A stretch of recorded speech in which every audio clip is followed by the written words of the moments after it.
My INFJ friend, let's cut through the bullshit.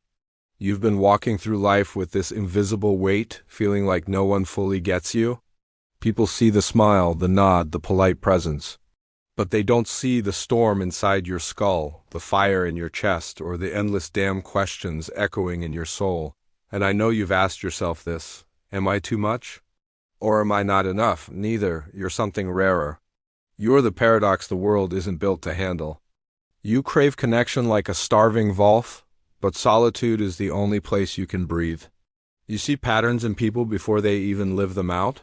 You carry burdens that aren't yours, bleed for wounds no one else can see, and still you rise with quiet grace and holy defiance. So if you've ever felt like a ghost walking among the living, like you're screaming truths in a world addicted to lies, like your silence is both your shield and your curse, this one's for you. Because here's the truth: you're not broken. You're not misunderstood because you're weak. You're misunderstood because you're deep. And in a world of shallow waters, depth terrifies. Stay with me. Let's unpack this INFJ paradox together. And when you hear something that cracks you open, don't just nod in silence. Drop a comment below. Share your story. I promise I'll read it, and I'd love to reply. This isn't a monologue. It's a mirror. Now, let's go deeper. 1. The pattern recognizers. Seeing what others miss, you don't just see life, you decode it. Most people move through the world distracted, caught up in what's loudest, what's flashing right in front of them.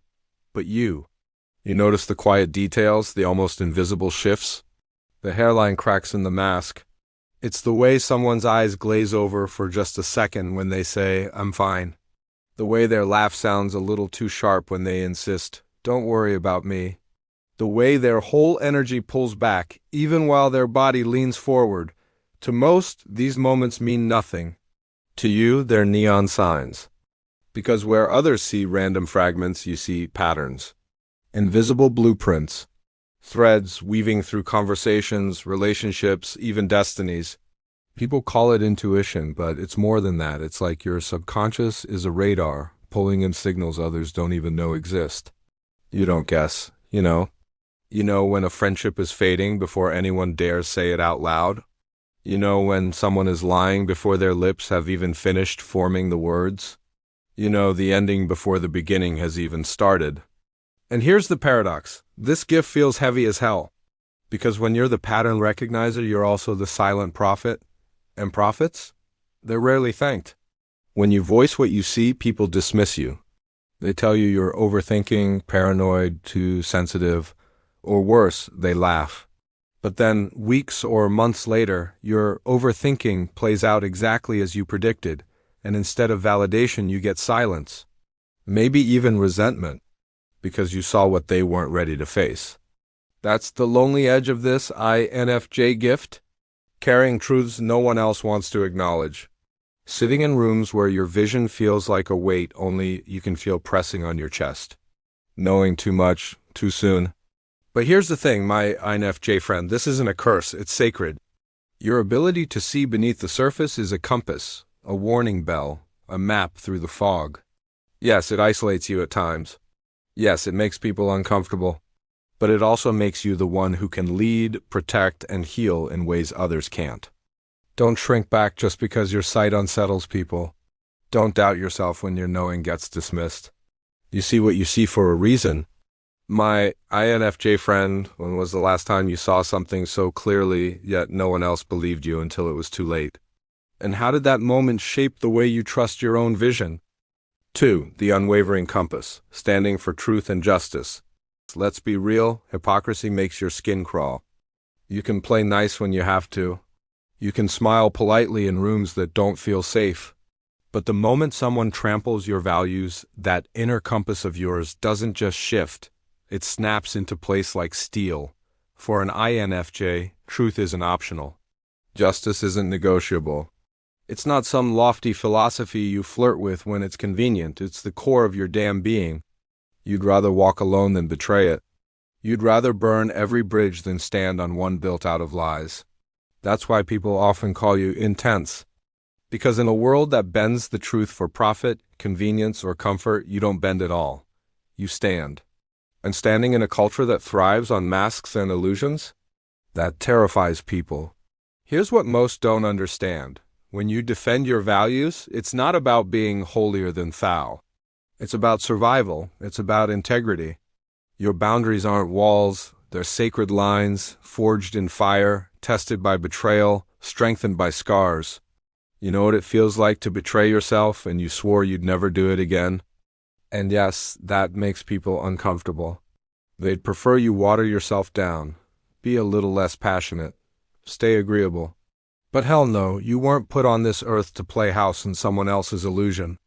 You weren't born to be a background character in a play of falsehoods. You came here to stand in truth, even if it costs you everything, and sometimes it has.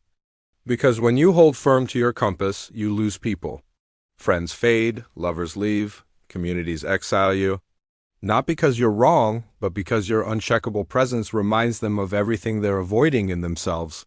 And that's the hidden loneliness of being an INFJ, carrying truths like burning coals in your chest. Knowing damn well you'll be misunderstood for choosing honesty over comfort, but you still choose it. Every time. Because your soul would rather ache in solitude than rot in compromise? And here's the power in that. When you refuse to betray your compass, you attract those rare souls who live by the same fire. The ones who see your intensity not as too much, but as home. Those are your people, your tribe. The ones worth walking through fire for. 3. The depth cravers, clashing with a shallow culture. Let's call it like it is. You're not here for surface-level bullshit. Small talk feels like eating cardboard, dry, tasteless, and draining as hell. When someone corners you with chatter about the weather or the latest celebrity scandal, your soul doesn't just get bored, it starts to wither. Because you, my INFJ friend, are built for more. What you crave is depth. The kind of conversations that light your veins on fire. Words that tear through the masks, peel back the layers, and drop straight into the marrow of who someone really is. You want the what keeps you awake at night? Talk, the what broke you and how did you rebuild kind of honesty. The raw truths most people spend their lives running from, you want to dive into them headfirst, like the deep end of the ocean, because that's where meaning lives. But here's the rub. We live in a culture obsessed with the surface. Perfectly curated Instagram feeds, TikTok sound bites stripped of context, endless distractions that keep people numbed out instead of awake. This culture worships shiny veneers and polished masks, but substance, vulnerability, soul, that gets buried. And you're the exact opposite. You're the quiet rebellion against the shallow. You'd rather sit in silence with someone who's real than fill a room with noise surrounded by people playing roles. You'd rather be misunderstood than fake. You'd rather taste the truth even when it's bitter than choke on sugar-coated lies. And that's where the clash happens. Because when you show up with your hunger for depth, your very presence becomes a mirror. People feel it, the unspoken demand for authenticity, the invitation to go deeper than they're comfortable with. And shallow people, they hate mirrors. They'll label you too much, too serious, too intense. But let's be honest, you are intense. Because you care in a way most don't, you see in a way most can't, and you refuse to shrink yourself into the cardboard box of small talk just to make others feel comfortable. That's not stubbornness, that's integrity. Of course, it gets lonely sometimes. Being a depth craver in a shallow culture can feel like being starved in a world of fast food. You sit there, craving soul food, while everyone else keeps filling their plates with empty calories. And sometimes you wonder if there's something wrong with you for wanting more. But hear me clearly, there's nothing wrong with you. Your craving for depth is not a curse, it's your compass. It's the very thing that will draw the right people to you. The ones who are tired of pretending, tired of masks, tired of cardboard conversations. Your intensity is the doorway. Your hunger is the fire that burns away the fake. 4. The uncomfortable truth tellers. INFJs don't just sense truth. We embody it. You don't sniff around for clues or piece things together like some detective. Nah, you just know. Truth arrives in your chest like a lightning strike, undeniable, uncheckable, sometimes even unbearable. And here's the kicker, you don't sit on it forever. You speak it. You drop truth in rooms that were never built to hold it. And when you do, It's like striking a match in a room drenched with gasoline. You've felt it, haven't you? The air shift. The tension tighten like a wire pulled too taut. The way people suddenly avoid your eyes, shuffle in their seats, or laugh nervously when you cut straight through the bullshit. You've seen it, that flicker of panic when someone realizes their carefully crafted mask has slipped under your gaze. The truth is, you don't mean to threaten people. You're not trying to play executioner. But truth has teeth, and when it bites, it leaves marks. And for those who are invested in their illusions, you become dangerous. Because you don't just see the story they're selling, you see the subtext. You don't just hear the words, they can't hide the energy underneath. And let's be real, people fear that. They fear being seen before they're ready, they fear exposure. They fear the raw, unfiltered honesty you carry like a torch. And so what happens? You get labeled, misunderstood, mischaracterized, sometimes even resented. Not because you were wrong, but because you were right too soon. That's the INFJ burden. Seeing the ending before the beginning. Naming the elephant in the room before anyone else is ready to admit it's there. Being the one who whispers the truth everyone else is too damn scared to say out loud. And sometimes it costs you. Relationships crumble. People walk away. Doors slam shut. Not because you weren't loving enough, not because you weren't patient enough, but because some people would rather cling to their illusions than face the mirror you hold up. But hear me, my INFJ friend, this gift of truth-telling is sacred. It's part of why you're here. The world doesn't heal through more silence, more lies, more fake smiles. It heals when someone dares to say, this isn't working, this isn't real, this isn't love. That's someone? That's you. Yes, truth can exile you. Yes, truth can leave you standing alone. But it also makes you magnetic to the ones who are hungry for it, the souls who crave honesty more than comfort, reality more than performance. And when those people find you, damn, that's when your torch doesn't just burn, it lights the way. My INFJ friend, have you ever lost someone because you told them a truth they weren't ready to hear? And if so, do you see now that losing them was actually a form of liberation for both of you? 5. The Sacred Retreat. Finding sanctuary in a chaotic world. Here's your secret weapon, INFJ. Retreat. While the rest of the world is addicted to noise, scrolling, posting, hustling, filling every second with distraction, you hold a different rhythm. You know the power of pulling back, of vanishing for a while, of stepping into silence like it's holy ground. And let's be clear, your retreat isn't weakness. It isn't escape. It's not you running away. Hell no, it's the opposite. It's you reclaiming your soul. Because for you, solitude isn't emptiness, it's oxygen. It's how you remember who the hell you are when the world is shouting 1,000 versions of who you should be. When you step back, you're not hiding, you're rebuilding. You're filtering out the chaos, rinsing off the energy that doesn't belong to you, and reconnecting to that inner compass that never lies. It's in those quiet hours when the phone is off, when the noise fades, that your mind sharpens, your intuition hums, and your fire rekindles. But damn, you need it. You have to have it. Because let's be real, without sacred solitude, an INFJ burns out fast. You give too much, you see too much, you feel too much. If you don't retreat, you drown. And no one sees it happening until you're already underwater. That's the paradox of being you. You're the healer, the guide, the truth teller, the one who carries everyone else's storms inside your chest. And yet the only way you stay whole is by walking away sometimes, by shutting the door, by whispering, not today.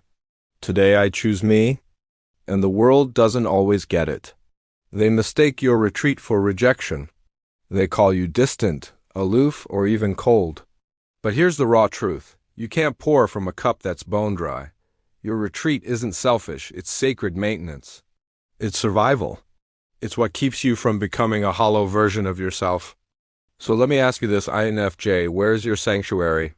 That one place where your soul exhales, where the masks come off, where you feel the universe humming inside you again? Is it your bedroom with the door locked? A park bench at sunrise? A coffee shop where no one knows your name? A journal? A playlist? A long walk under the stars? Whatever it is, protect it. Guard it like the temple it is. Because that retreat, That's where you remember your magic. That's where you stitch yourself back together. That's where you stop being drained by the world and start being fueled by your own fire again. My NFJ friend, let's bring this full circle back to where we began. You are rare, not just in numbers, but in depth, in vision, in fire. Every paradox you carry, the empathy that overwhelms yet heals, the silence that restores yet isolates, the intuition that sees too much yet guides so perfectly is not a flaw. These weird traits are your fingerprints on the universe. They mark the spaces you move through as sacred. They are the architecture of your purpose. So here's my challenge to you. Stop apologizing for your depth. Stop dimming your fire because it makes others uncomfortable. Stop treating your silence, your insight, your retreat as weakness. Your introspection, your boundary setting, your refusal to settle for shallow conversations, they are not mistakes or burdens, they are your holy weapons. The tools you use to navigate a world that often misunderstands the rare and the sensitive. Remember all the times you've seen what others missed, called out what no one wanted to face, or retreated to recharge only to return stronger and clearer? That's not luck, that's mastery, that's the INFJ soul in action. The quiet storm that doesn't seek attention but leaves impact. And I want to hear your voice, truly. Which part of this cracked something open for you? What resonated so deeply that you felt seen, validated, or maybe even challenged? Drop a comment below. I promise I'll read it and respond. Share your story. Your truth matters, and it will touch another INFJ who needs to hear it. If this message reached you, subscribe for more content that doesn't skim the surface but dives into the marrow of the INFJ soul. Share this with another INFJ who needs the reminder. You are not too much. You are exactly enough. You are not broken. You are becoming. And above all, never forget this. Your depth is not a burden. It's a beacon. A light that cuts through the noise, the shallow chatter, the chaos. The world needs your insight. The world needs your empathy. The world needs the fierce, tender, paradoxical brilliance that only you can bring. Hold that truth, walk in it, own it, and let your light, your depth, your fire illuminate not just your path, but everyone lucky enough to cross it.